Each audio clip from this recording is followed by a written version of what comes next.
So I wanted to start off just say, how many in the room have actually done SEO on their website? That's good. So most of you have. That's awesome. I mean, like the stories that we're typically hearing are I've done it in the past, or I tried it, it didn't really work, or I did it a long time ago and it was so, you know, or it's changed and so it's gone down since then. Those are the things we typically hear. Stories like that. So what I wanted to do today was just show you the techniques you can use that are just going to get you back to where you want to be. So not going into extreme detail on these really complex methods, just the foundation stuff that we just see most people not doing. So I just want to walk through and show you how to do that, give you those tools so you can actually pull it off on your own. So my name is John Bracamontes. I'm president at Acumen Studio. I got two of my awesome senior team over here recording me, and I feel like I'm nervous with like being recorded. I just want to review it to change things in the future. But so we focus on high ROI content marketing for the print industry. So we're connecting print companies with buyers. That's our goal, in doing that online. So that's what we're focused on. SEO is a big part of that. And what I just want to, there's a lot that I want to go through in a short period of time, so I'm going to be talking fast like I am right now. But afterwards, tons of questions, whatever you have, I'll go through all that in detail with you. So the SEO for the print industry, how to master it now and grow your business beyond 2020. So why even care? So back when, you know, the search engine exists, that's all you really could do. Why care? It's changed over the past 20 years. The skills that you need to employ today, it's a lot different than it was. So if the thing is you need to be found, buyers are searching for it. They're searching for you online, so you need to be there. If you're not doing it, your competitors are, they will, and you're just going to get beaten out if you're not doing it. So you really have to care just for that reason alone. And so today, what I want to talk through is how to actually do an SEO audit, how to do the research to complete that audit, what is the keyword research, what should you be looking for, how to actually optimize that website for the search engines, the things that you do in that audit, things you do in the research, how are you going to implement that, and then creating that content that is a part of SEO today, writing copy, blogs, and then how to get your website set up to convert. So what are the things you need to have on your site so that when people get there, they actually convert and become leads and customers for you. So this is going real far back, but I kind of have to cover like the history of search, how it works. I mean, it existed because you had the internet, there were a bunch of websites, you had to organize it. In general, that's why it even came to be. You needed to get somewhere, you wanted to find it, they pulled it together for you.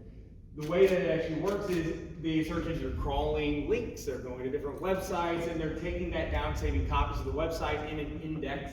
So this is just literally copies of your website that they're saving so that when someone searches, they can show that to a user based on the criteria that they're setting for that ranking algorithm. So just in general, that's really basic, but that's how it's working. And the reason today we're going to focus on Google is just because it dominates everything. I mean, 76% is the market share globally, 88% by some recent numbers. This fluctuates all the time, but it's basically this.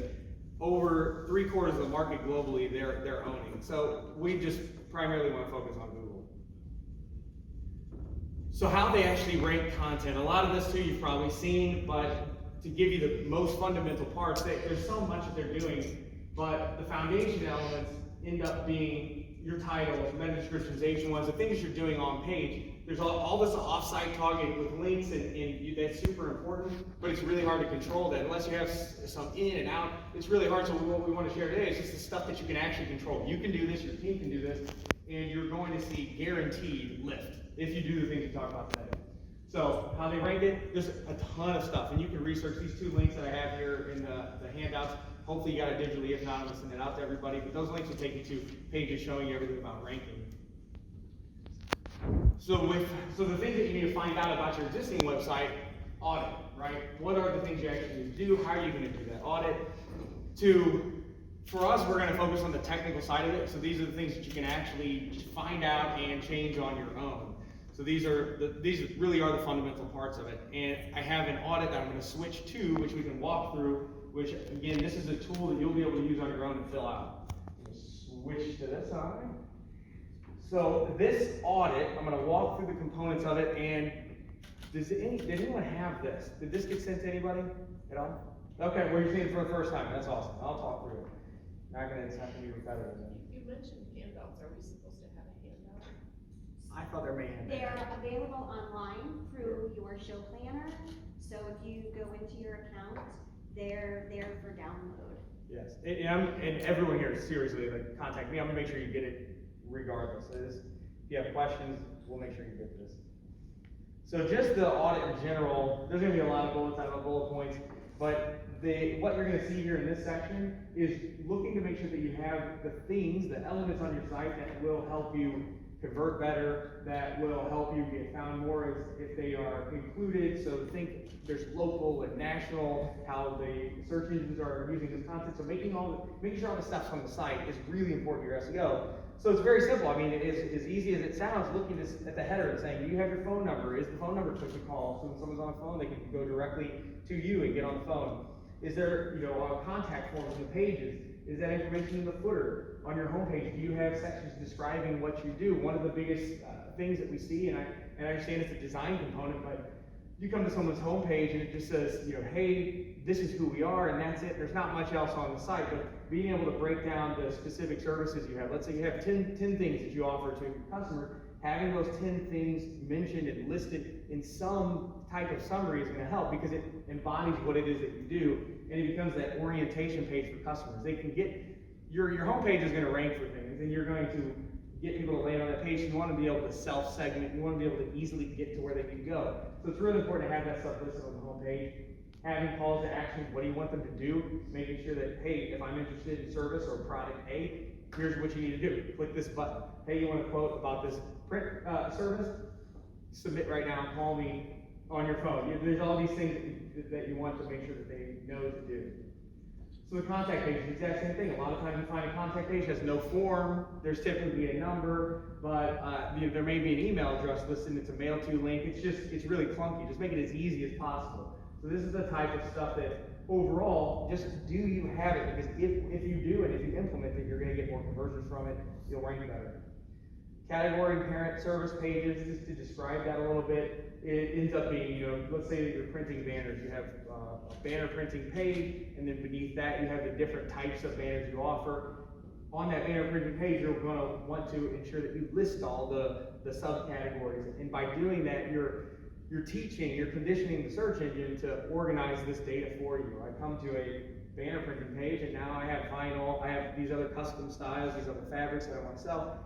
You're telling the search engine that you want to categorize it in this way. You're just deprecating the categories and subcategories. And then again, making sure that it's described, making sure that you have copy of this, talking about it, what it is, and then getting them the calls to action where they need to be.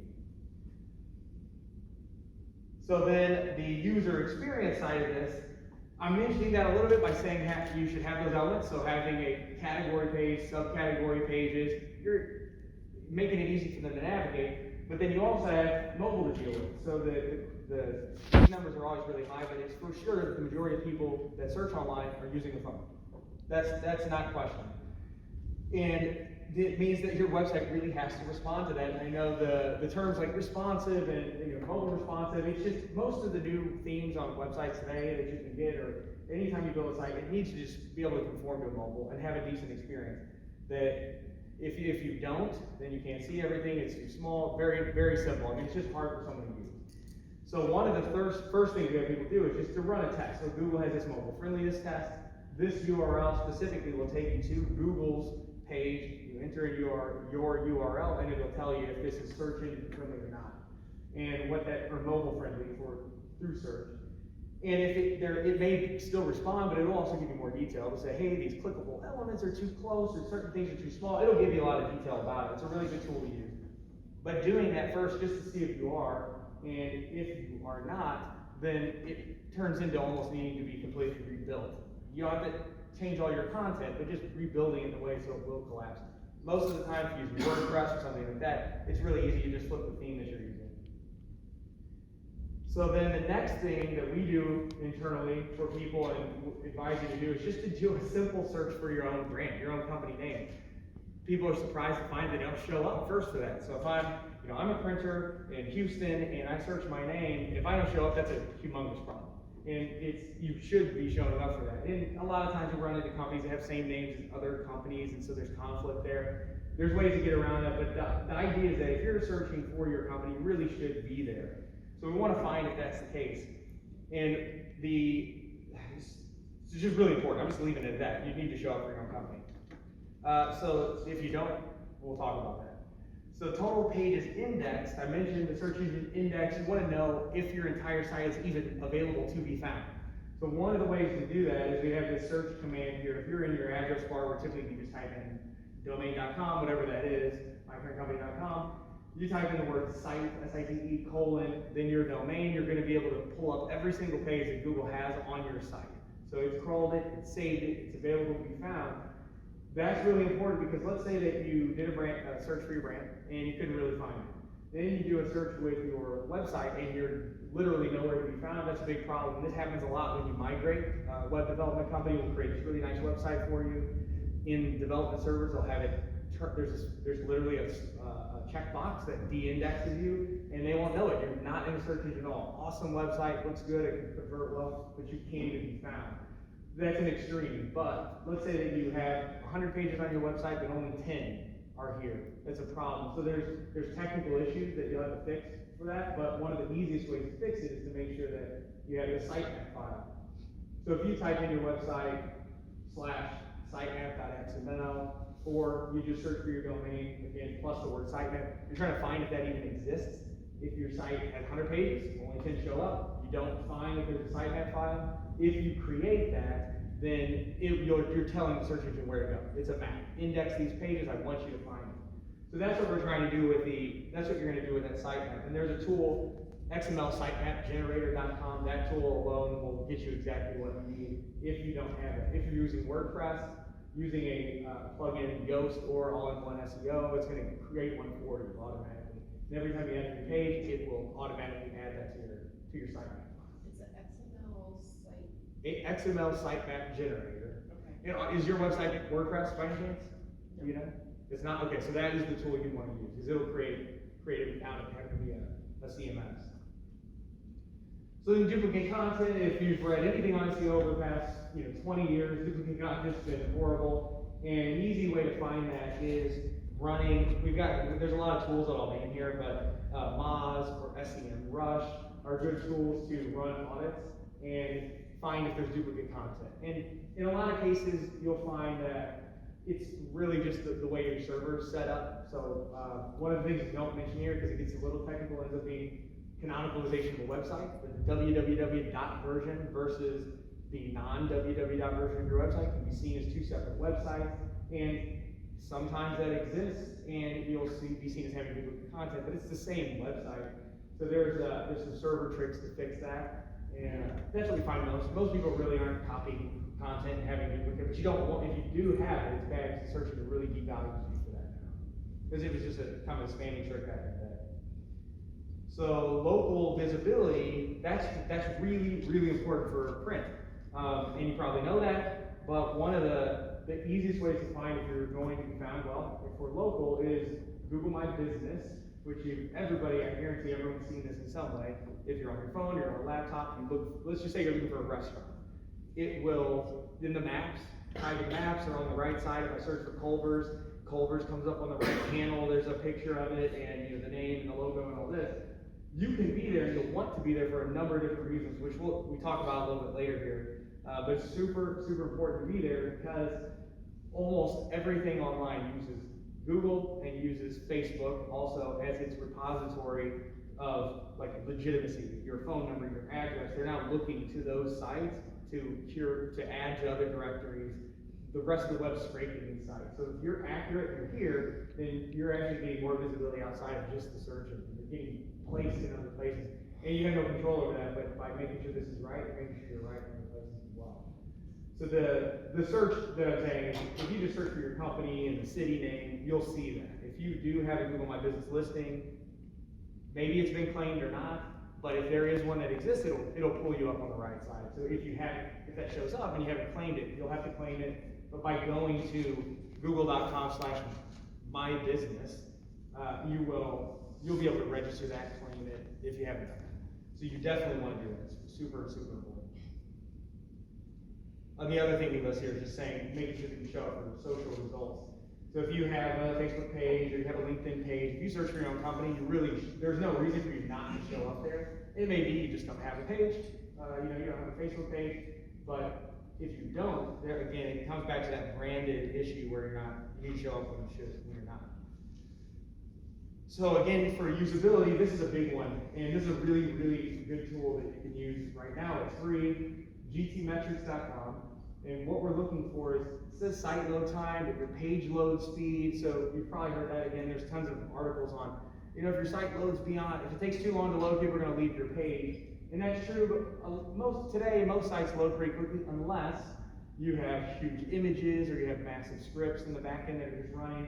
The biggest problem we find are just images. People aren't compressing images, they put large files, they look great, really good looking sites, full width banners, videos, but they're taking up so much bandwidth that it takes a long time to load. And so that's a problem for users, but you can easily fix that. But there are problems that can happen on the back end where scripts are running in a search engine crawler that wants to come to your site and index it, gets timed out, or will just stop crawling because it takes too long. And you would never even know that that's happening because the front end loads and a user can be on this website and use it fine. This tool will tell you that what's happening. And there's so much you can talk through on this.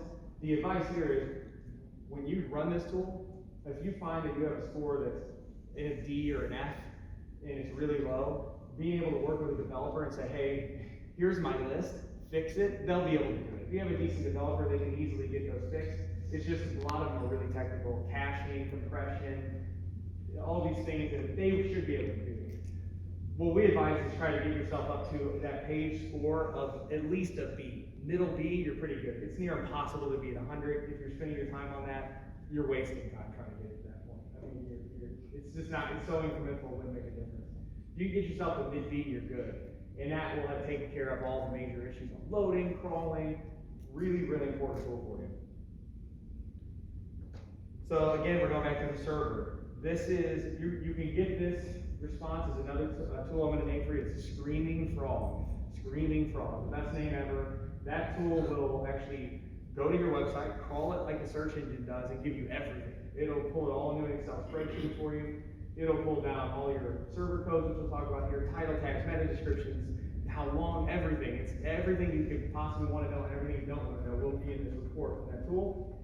But these 300, 400, 500 redirects, the reason these are important is 301s are used as a way to redirect old URLs to new URLs. I'll go back to the example I gave on web development.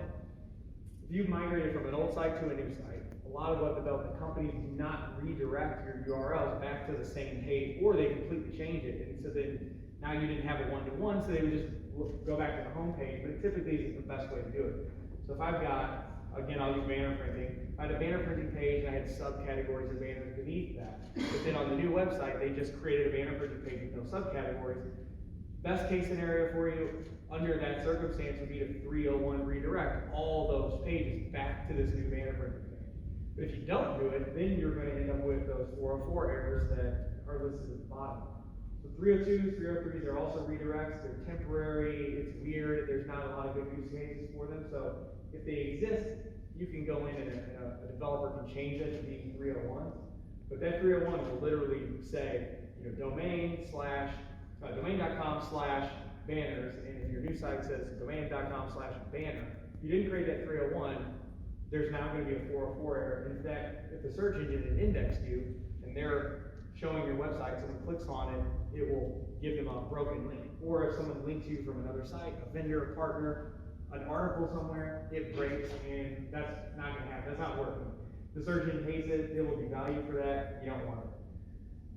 500 errors are server errors. This typically means there's literally your server's messed up. Your site won't even show. It'll say unavailable, and that's when people start freaking out because your site doesn't show at all. A lot of times that could be it's in maintenance mode, or you're literally made some updates to server files that just broke the site. Really, you just gotta fix that immediately. If you leave it like that, the search engine will actually take you out of the index, and you won't be there until you fixed it and try to kind of resubmit, get it to crawl. It could take a while. So 500, you do not want that. And all these will show up if you run that Screaming Frog for all. Screaming Frog, yeah. It's a UK company, so the URL is screamingfrog.co.uk. SEO.uk. Screaming fraud. So the next is page structure, very similar to what we were talking about with 301 redirects. This is just having those search engine friendly URLs. Back in the day, keywords were an important thing to have in your domain and in the address itself. It's less important today. It still kind of helps with print. With print, it helps a little bit, but it just helps organize that better for the search engine. They do understand it, but it's not necessarily helping you rank significantly. It has more of an impact than it does today.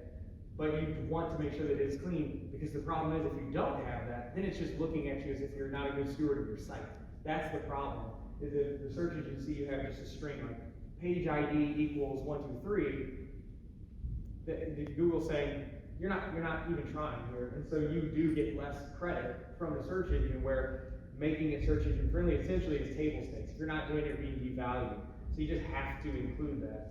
And it's easier for a user. It's a usability thing. If it says if what it says is what they're looking at, it helps. It just helps out with that user experience. And then the complete and optimized title tags, which we will talk about writing these title tags and what the restrictions are there.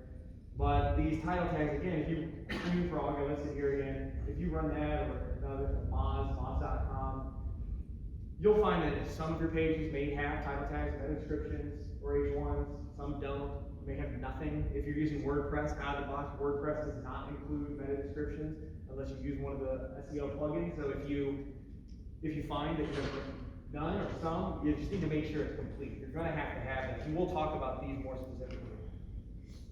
Then again, the meta descriptions, same thing. Meta descriptions aren't there. They need to be. They're what's helping the user make a decision on clicking through your result. They search you out, your result shows up, you've got a number of choices, your meta descriptions, giving them the story, telling them why they should click through. And then lastly, we're just pointing out image alt tags. These used to be way more important. They still are important, but you don't have to go overboard. A lot of people will say every single image on the website, and that's going to take you forever, and there are icons everywhere. You just can't do that.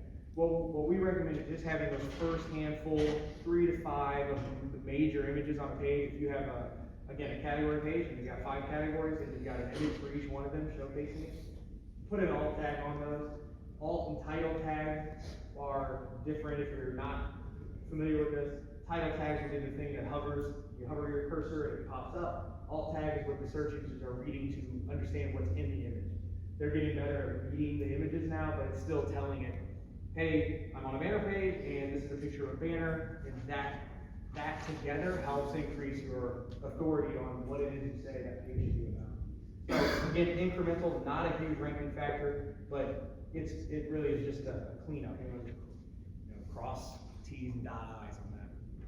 So now I'm going to switch back. So that was the technical SEO audit.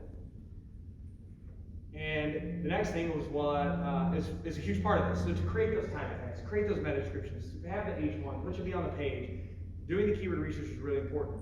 Keyword research, I mentioned this earlier, it's some people have really elaborate, really detailed ways of doing this. The problem with doing that is, unless you have really high volume, very specific things that you need to dig down in, and it's just, people go too far. You'll waste your time. And so making it simple is what we found. It's easy for people to do it. If you haven't done this, it's likely because this was really overwhelming. I just read all this stuff about it, and I don't have the time to do it. It sounds like it would take a month to do this. Or you understand it, you want to do it, but again, you're like, this is going to be so tedious, it's going to take too long, it's overwhelming, or you just think it's going to take too long. So a lot of people just don't do it, or it's done almost ad hoc. Let me just quickly look and find some terms. These look like they have some volume. I'll use that. Perfect. Not the best way to do it. We just wanted to formalize it a little bit and give you some very practical ways of doing this that are going 100%. You will get more traffic from this if you do this. So I will flip over and we'll look at this keyword research doc.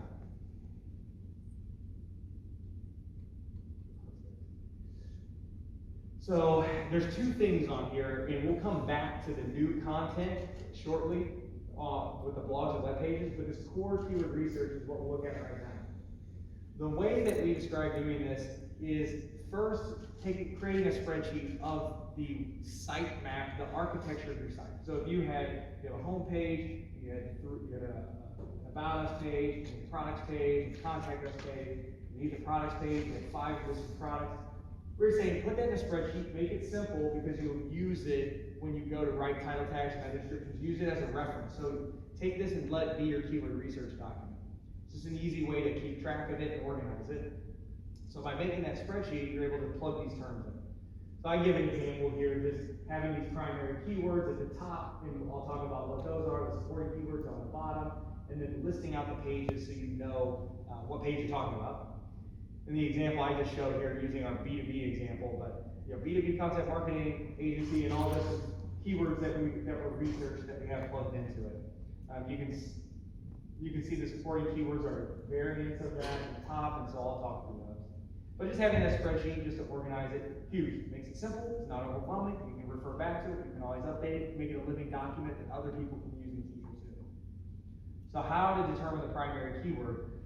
So the primary keyword for us is, if you don't have a single term that you're focused on, it's hard to optimize for that. Like if you have 3 different ideas that you're trying to share on a page, and they're correlated, but you can't really optimize for either one of any of those. If there are 3 major ideas that are distinctly different. So having a product page is easy. And again, I'm gonna go back to banners, but you want to optimize for banners. Banner terms, the subcategories. If it's a vinyl banner, you're optimizing for vinyl banner. But there's a way to find out, is that correct? Should it be vinyl banner, or should it be vinyl banners? Or should it be something else, right? So having that primary keyword is important, but there are tons of variations of searches on a product or service. So by doing this, you're optimizing for all of them, if that makes sense. You'll talk about it in different ways. The supporting keywords help that. But when you go into search for this primary keyword, we're saying just start with the product name, start with the service name.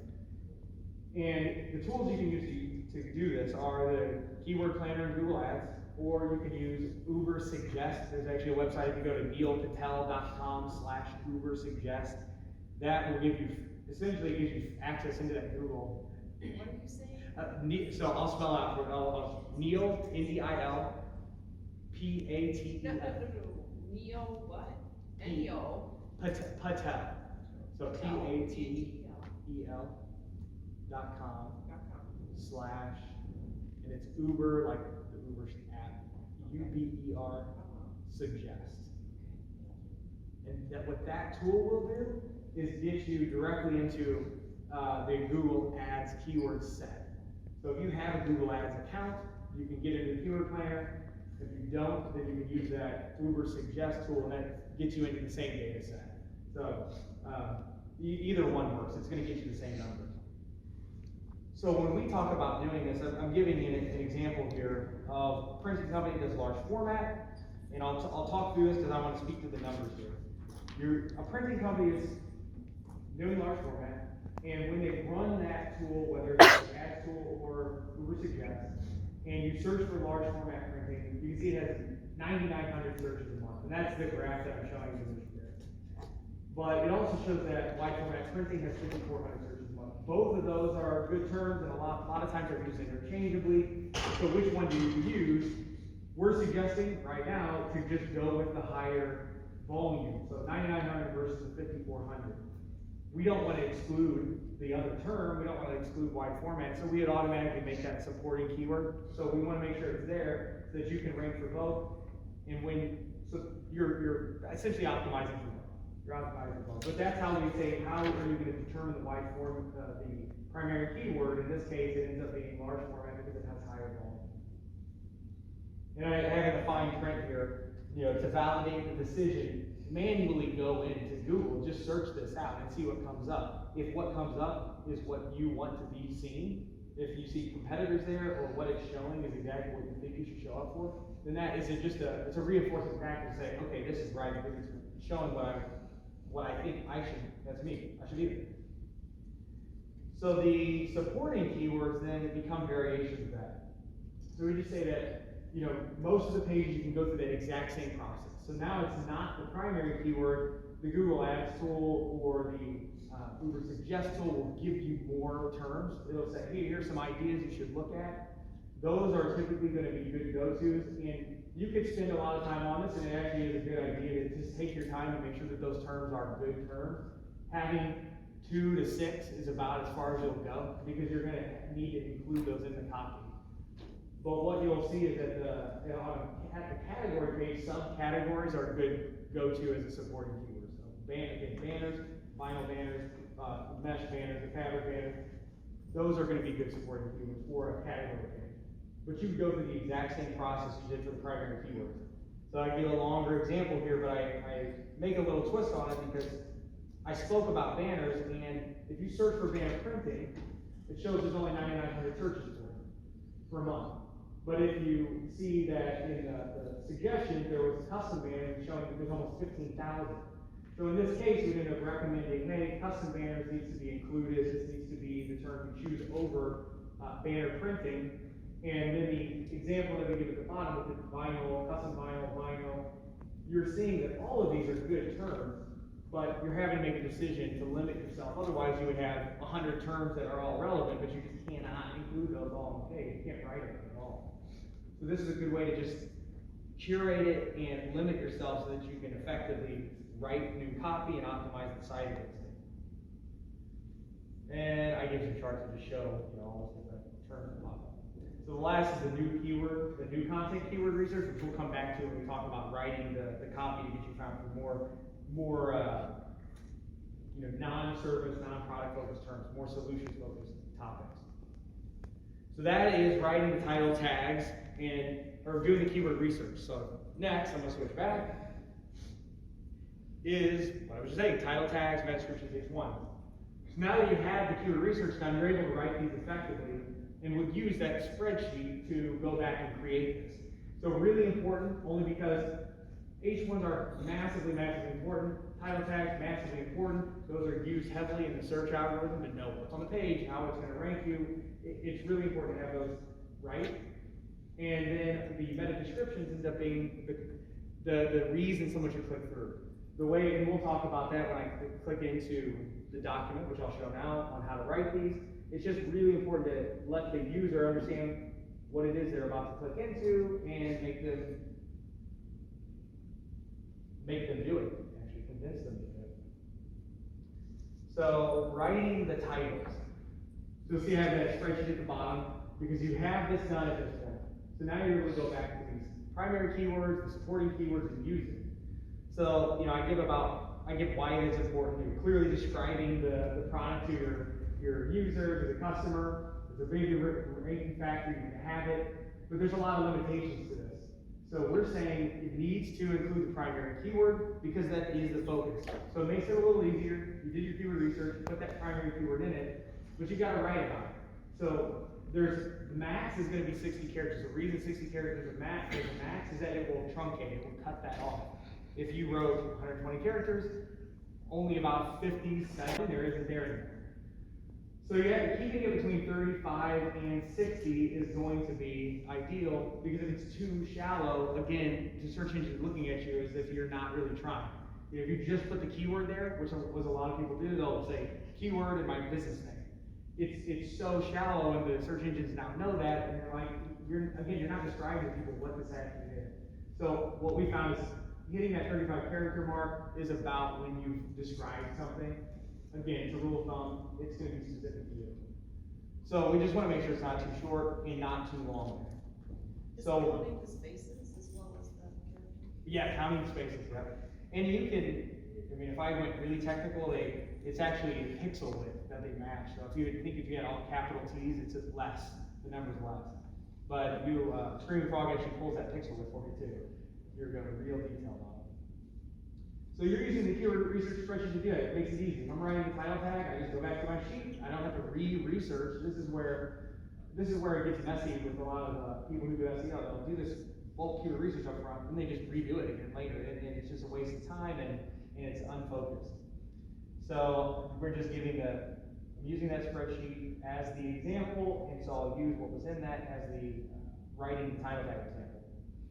So because it's limited, you just want to make sure that you have the primary keyword, you're describing it, benefit, use, call to action. You want to include those types of things in it. But one of the things I just have to point out is that people will put their brand name in it, and you just don't do it. Just don't do it. The reason I say don't do it is if you optimize, as we've been talking about, Google My Business, claim your listing, you're optimizing your title tags. Google's actually putting those two things together now. I'm company X, we're Acting Studio, and if you search for Acting Studio today, it doesn't even show our title tag because it's branded. It actually shows the name of our company. If you search for digital marketing for print companies, we show up, but our brand, our name, Acting Studio, shows up at the end of that title tag, but it's not actually in the code. They're just adding it to the end, so you get extra characters. So you're actually getting to keep the system a little bit because they're just going to add the brand name for you because you have this claimed Google Business Listing. It's really important, and it's old school education will tell you, hey, you should add your company name to it. Just you don't need to do it if you're doing all the things we're talking about today. So the rules here we're giving are including that primary keyword, adding the supporting keywords if they can fit. You're limited those characters. So whatever you can end up fitting in, having supporting keywords can help, and also just having those solution-focused terms, actionable terms help there. But again, you're really limited, so it can get tricky, and you play with it a little bit when you're writing these title tags. I just give some examples of like using a supporting keyword or having the year to make it more relevant to today. So now it's timely, search engine knows you're current, you're not, I think if you had 2013, no, it's not 2013 anymore, so maybe you're less relevant. Or having the superlatives against the market. So just different ways of writing it. If you're a writer, you get it. There's ways to just include that term, make it interesting, make it sound important, and make it actionable. It's really what you want to do on that. Writing meta descriptions, again, we're saying you can include that primary keyword. One of the things that happens is if I include a primary keyword and someone searches for that keyword, it gets bolded in the results. So your title tag, meta description shows up. So now I get a little more visibility than someone else because it actually was there. But that meta description has more characters that you can play with. So we have between 111 and 156 our recommendation. Once you get above that, you're typically going to truncate. This doesn't, everything you want to say isn't there. So having a clear, compelling reason for someone to click through. I got final banners. Can you have your value proposition in it? Yes, you can. If it can fit. Should you tell them what to do next? You should. As dumb as it sounds, just saying to someone, hey, click here to learn more about this, or if you want the best banners you've ever seen in your life, click through on this. That's perfect because you need to give them some action. Give them a reason. Make it fun. Make it different so you'll stand out. And if it comes to your brand, you can include your brand here. The reason this is so important though to get those click-throughs is that the meta description words. Again, this is an older thing. It's not a ranking factor anymore. Meta description, keywords, content, copy does not rank you. What does rank you is the behavior, is the action. So if I have this result, someone clicks through, I get 1,000 searches take place on this banner term, and 100 of them click on my result, and I'm in position 4, for example. I got 100 clicks of them. They came to my website, and I took them to some other. It had nothing on there. Right? It was a picture of a banner and no copy. No, I couldn't do anything. I'm like, this sucks, and I just clicked back. The search engines know that. They're looking for the interaction from people. So if I click through, I come to your site, I go back, click another result. That over time compounds, it devalues you, and you will move down in rankings to that. If someone clicks through on yours, and again, you're position 4, they click through and they stay, they don't come back. Or let's say it works the other way. If your competitor is getting that, they clicked in, they clicked back, they clicked you, they clicked in, they did not click back. Over time, that's going to put you above that person. That's an isolated variable, but that's one of the ways that the algorithms work. So getting someone to click through is so important because it indirectly affects your ranking. So really important there. So now you just give some examples of that on how to write it. So you can add these different things such as referencing the product or service, obviously, but speaking to the value, adding a call to action, really important. Let's give different examples, showing how bold in the description here. If it was B2B content marketing that we were trying to show up for, and that was in the description, it will actually bold in the results. So then when it comes to writing H1s, everyone familiar with H1s or no? H1 tags. So from a design perspective, you're looking at a website and here's the body copy, you've got some images, and at the top, all you banner printing, and that's at the top, big, bold, block text. Typically, that's going to be an H1. The H1 is actually just the designer's code. It's the tag on the back end, so they can style it. So I could say, hey, I want my H1 to be blue and 50-point font, the typeface to be this. You can just design against that tag, and that's what it was originally developed for. But because designers were using that, there's a deprecation. There's H1, 2, 3, 4, 5, 6, and designers back in the day usually made H1 the largest, 6 the lowest. So Google paid more attention to the H1. It was more important to the designer, it was going to be more important to them. And it still acts, and it still uses that today. So that H1 is really important to have the keyword in it. So again, primary keyword there, it could be as simple as just the keyword. In this case, it can be that, where the title, you're trying to get someone to click through, but on the page, it doesn't have to be the exact same thing. But if it becomes, again, overwhelming, we're saying you can just make the title and the H1 exactly the same. If you're trying to go quick and easy and get it done, they can be the same, but if not, it could just be the keyword, or it could be another way of writing it, similar to what you did with the title tag. You just need to have the keyword. Because if it has that, again, that and the title are really, the H1 and title are really, really important to getting ranked for that. They need to exist there. So, let me flip back here. And so that's all, you're getting to that point, you've done the research, you've written the title tags, you've written the measures, so now you do it, apply it. So again, because there's such a diversity of websites, I'm not showing how to apply that today, but basically you're gonna go in and update those things that you just created. Now you've got something you can hand off to the developer and say, do this for me, and it makes it very clear for them. They know what to go and optimize technically, they know what to change for the title tag, meta descriptions, the additions to the pages. You're gonna be good there. Now, we'll talk about conversion elements on the site in a little bit, but I did want to talk about desktop and mobile. We talked about responsiveness and the click and call, the maps and all this stuff. There's a split. So like years ago, Google split the two indexes. I mentioned the index, they call sites, they save the sites. There's a desktop index and a mobile index. And the reason they did that was just, it's super important. You've got to have that responsiveness on your site. And if it's not, you could still rank well on the desktop version and rank poorly on the mobile version of the index. So knowing that that exists is huge. So when, that's just it, that's it. That's why it's so important. You've got to get that usability up for that reason alone. So going in, again, from the audit, making sure it's responsive, that's stacking. We talk about this for conversion, so making sure there's large buttons, calls to action. If there is a button to submit a form, we're gonna make sure it's large, it's easy to click, you don't fumble around. Just make it easy for a user, and then ensure that those phone numbers are click to calls. And the phones are getting better at this now, luckily, so even if it's not click to call on some devices, it will recognize the phone number, and you can just click through, get a quote. But, I mean, we all know that if someone wants to call us, the easier it is for them to click that, get through to us, that's gonna be huge, because we wanna get them on the phone and talk to them about what they need. So the Google My Business listing is really important to this, again, because for mobile, it defaults almost to this. If you are claimed and you have that maps listing and someone's looking for printing service, that map is at the very, very top. There's ads and that map will be right at the top. So really important to be there. So now there's a change with the term. So again, I say shift years ago. A long time ago, if you were wanting to rank for print, if someone in New York could outrank everybody, and that's what showed up, and you're in California, it didn't make any sense. So they've evolved over time to localize this, because they found that a lot of certain terms were proximity based. Like, I wasn't going to go to a printer and get my 1,000-run poster from someone in New York when I was in California. It didn't make sense, and they realized that and changed the search engine to accommodate that. And it's gotten more and more complex over time, and now it changes. Like, there are search terms that show up nationally for the print industry. There are some that are localized, and then there are others that are specific to products. And I'll give examples of how that works for printers right now. But it's really important, because you may be trying to optimize for a term that's never going to happen. Like, it's something that you sell, but you're going to have to use a different route to show up for that and rank for that. So this national, local, and shopping split is really important.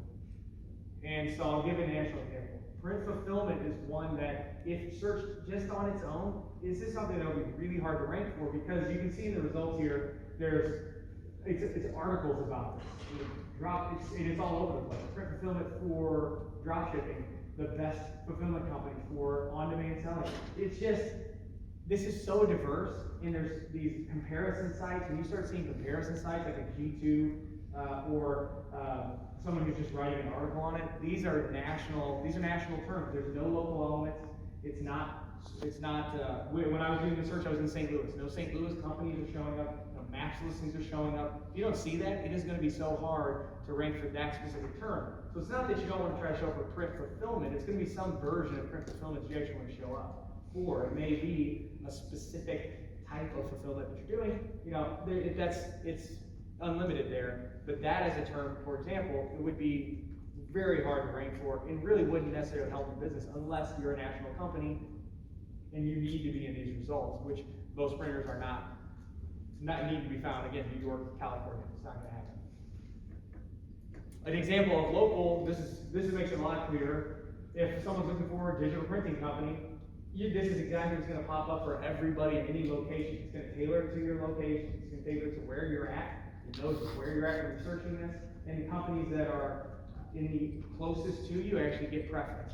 So it's a little harder with the maps because if the map's all over the place here, but let's say you're just outside of this map, you're still technically in the service area, but you're too far per Google's recommendation based on what they've seen from users. They're tracking this behavior, because if over time no one clicks on some of these, again, you're going to be devalued. But there are optimizations that can take place here, and that Google business listing, one of them, first of all, is being claimed, and that it has all your information, your location, your phone number, description of what you offer. All of those things are going to help you show up better in this map. But again, you are you're a slave to the location, so you can't really fight that. But what I'm showcasing here is, though, just beneath this too, is you have alpha graphics, but mixed into this were city-specific companies. So in those organic results, non-map results, I was getting St. Louis companies that will show up. So that's a local example, and most of the printing products, printed products will show up. Printing products as a service, I can't even name it all off, but you'll have to check to see if it's local or not. And it helps you curate on what you're actually going to optimize for. So an example of shopping ends up being these canopy prints. So canopy tip printing gets tons of the shopping ads, and if you're not doing that, you're not getting that visibility that these guys are going to get. And you can see there's tons of ads at the top here on the left. On the right side of being all these shopping ads, and beneath it, it's large like e-com, let me order online. No one's really getting tied to the location. Again, this all gets tailored because Google finds that this is how people are interacting with it. Granted, though, they are kind of forcing the shopping because they're putting the shopping ads in place, but they're seeing that there was demand for that, so they allowed it to happen. Not every product that can be sold through shopping ads. So in this case, it shows up. So if I'm going to sell those and I want to get this level of visibility, it's a little more complicated because then you have to have a Google Merchant account. You get into a totally different, you get way outside of SEO. Now you're in paid search, and it's actually a subset of paid search that's even more complicated than just texting. So you see this, and if this is something you want to rank for, it's tougher unless you're getting into that shopping side. And then the mixed results, this is the worst ever.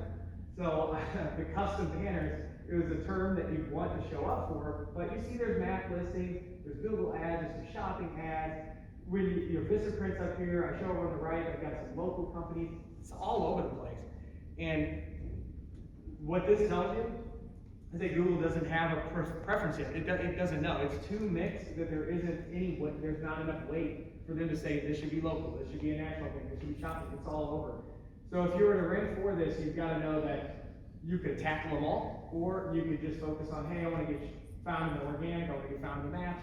But again, it just directs how you would approach these terms. And this is where you start to refine it. So you've got that keyword research spreadsheet, you've written everything for it. But now when you start going back into these search results to see how it tailors to you, you're going to be able to make better decisions on how you further optimize that. So now we'll end up going back to that writing, title tags and meta descriptions, right? Doing keyword research for this creating content. So this has been a problem that when we talk to people, they're like, where do I start? What do I write about? I want to blog, but I don't have time, or I just can't. What do people want to hear? I don't know what they want to hear. So that's what I want to showcase to you today, is just an easy way of finding out what the content is you should talk about and put that together. This is just an easy way to figure that out. So I have a sheet for that. I'll flip over through here. And the keyword research for the new content. So really, it's similar to that primary and supporting keyword research that we were talking about, but you'll end up starting with questions. So we just talked about, the posts, a blog post, for example, making it a problem and solution post. People are saying, what type of finishing is best for this? What type of substrate should I use for this? They're asking those questions, and the problem is, Google will not give you in its keyword results that. It will not give you these full sentences people are searching. And there's so many different ways to search for it. So you can start with that macro level keyword research where now you know the primary, you know the supporting, and you can then plug that into what I'm showing here, different places to search, the search engine research section. But adding this stuff to it is going to be a way that you can modify those terms. Like, are people saying, how do I do this? How to do this? You can start just thinking up the questions that they may ask about service or product, apply that and start researching against it using the tools that I'll show here. So the search engine research section is you can just run a Google search on those questions and see if things come up. Articles, does it even show? Are people even asking the question? It's a quick way to get an idea if it's showing up. There's a second way that we do this in using social media research. So another tool I'll name here, BuzzSumo, BuzzSumo.com. That one will look across social media and find articles that are written, and it kind of ranks it based on how much engagement they're getting, things like that. But you can see how people are asking for this, if there are sites that are having a dialogue. So we mentioned Quora. I also mentioned Reddit is a good one here as well. But if you go back to that search engine and do the site Quora.com plus your keyword, and if anyone's written about that or asked questions about that, it'll show up, and you can go in and see typically pretty thoughtful conversations there. I mean, it's similar to, and I say Quora, insert any publication there, Pie World, anything, like for that's specific to your company. You'll find conversations of people answering those questions. Other professionals in the space steal their ideas. It's a great way to do it. You can say, all right, what do I need to even say about this? People want to know this question. That was a good answer. Hey, I found another article on another site. That was a good answer. It wasn't over here. I just pull them all together. If you do that, those same topics, you'll kill everybody. You will rank above them every single time, because now you just pull the best of the best of the best, put it all in one, and now you're the person they find because you've covered it all. So fantastic way of deciding what content to write, and it serves two purposes. You know that the customers have asked, they are asking about it, they will ask it in the future. So when you write this type of content, pushing it out to social, pushing it out to email, using it on your site is going to convert more. They're going to pay more attention to it. So it serves a lot of purposes, and you'll show up in the search engine.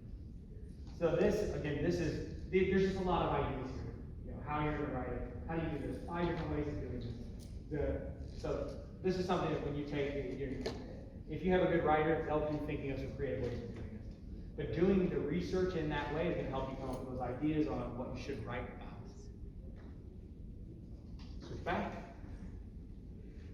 And so optimizing site to conversion. So I talked about some of this already, and this is very simple. If every phone number listed for your company on your site, you click the call, make sure they're all right, correct, number one, is huge. Making them click the call is another, because now search engine to you is mobile optimized. People click the call, they'll get through to you quickly. Adding forms to all the primary website pages, every website page. If you can have a form on every page, that is ideal. Some people call it tacky. I call it just getting leads. If you have that, you will get more conversions. If they're reading something and now they're ready, I have a form. If they now have found what they want to get a quote, there's a form. Having those available is so important. And then this is basic, and most people have this, but setting up Google Analytics is really, really important, because you're going to get that information. You're going to get data. I'm overtime. I love being overtime. I love it. The setting that up though is there's a lot of documentation on this. So depending on what kind of site you have, you'll have to change. If you're using WordPress, if you're using HTML, the developer will be able to do that, but make sure you have it so you can see those numbers. And that is all. So again, there's a lot of stuff that I just ran through, and I have my email address up here, and I want to be able to answer anything anybody has, and I can go one-to-one, and you can email me, and I'll talk to you all day long. There's a lot. Was that helpful at all? If I have one person that says this is helpful, I'm like so happy. Yes, there's more than